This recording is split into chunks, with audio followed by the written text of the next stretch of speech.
ikaze mwese aho muherereye hose ku isi, aho mutuye hose, Imana ibahezagire cyane. Uno munsi tugiye kuganira ku ijambo rimeze uko: umwanzi wawe ni uwuhe cyane muri iyi minsi.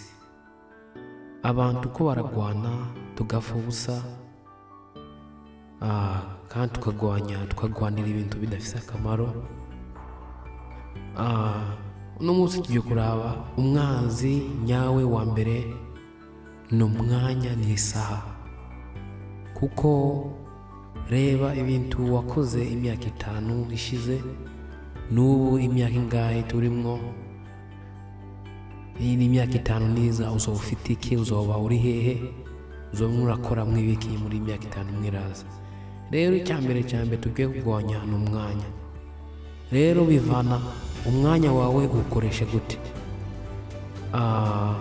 Umazamwe ibiki? Ufite umusaruro ungana gute mu mwanya wawe, mu masaha yawe ufise ku munsi 28? Hano hanze, mu bigo byo hanze, ikintu cyane bantu bagwanira hano cyane bakora n'umwanya. Kuko iyo baguhemba ifaranga ni umwanya baguhembera, ntibakweza amafaranga utakoreye. Rero umwanya, amasaha niyo umwanzi wawe dufite hano ku isi, niwo tukwiye kurwanya, tubyaremo umusaruro mu masaha dufite yose. Rero kubyara umusaruro mu masaha dufise, dusaba ko dutora amasaha angahe yo gusenga Imana, ayandi masaha tukakoramo ibikorwa byacu. Icyo mvugira bino kuko ndibaza iminsi kuntu yagenda yiruka. Yibaze ko nimba udafite Imana, nimba utazi Imana, bizakugendera gute? Ndazi ko bitoroshe, ariko turwanye umwanya, dukore mu mwanya. Ndazi Afurika biragoye cyane, ariko dukwiye kurwanya umwanya cyane. Nta wundi mwanzi ufite cyane hano ku isi. Nimba unamufise umubabarire, kuko nta kamaro bifise kurwana n'umuntu, cyangwa ukavuga ngo inshuti yakwanze. Wewe nturaba ibyo wundi muntu kora ibyo wumva ko bizakubyarira umusaruro muri imyaka 5 ishize. Dukwiye kurwanya umwanya cyane,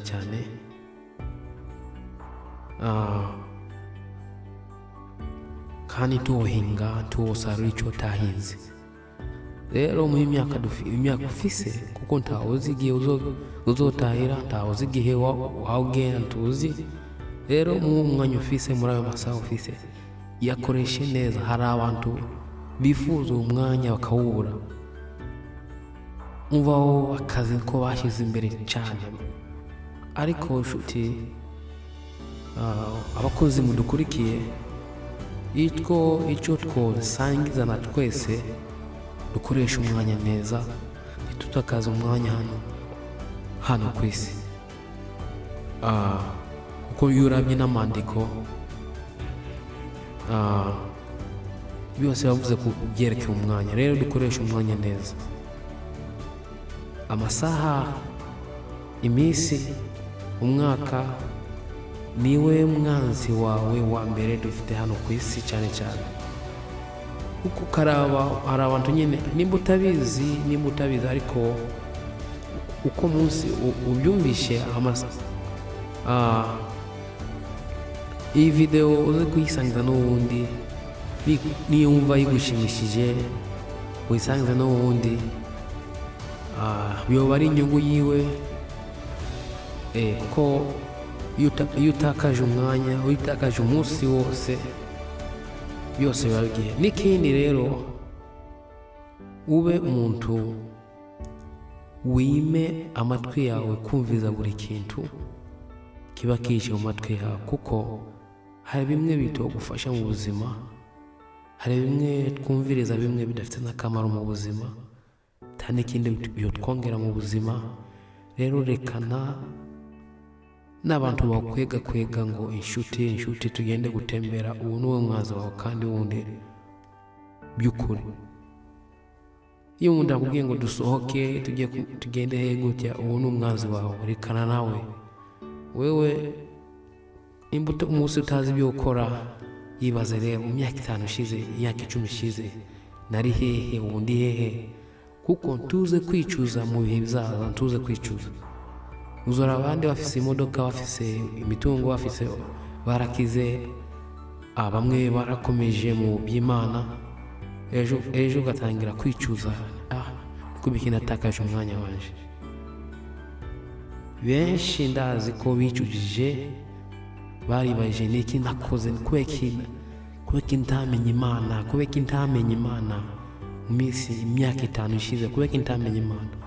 Rero cungana n'umwanya wawe, ukoreshe neza, hamagara mu Imana ikwereke, ikuyobore mu mwanya wawe ufise, kuko iminsi usigaranye ni mike cyane. Dufise iminsi mike cyane hano ku isi, ntabwo tuzoramba hano ku isi.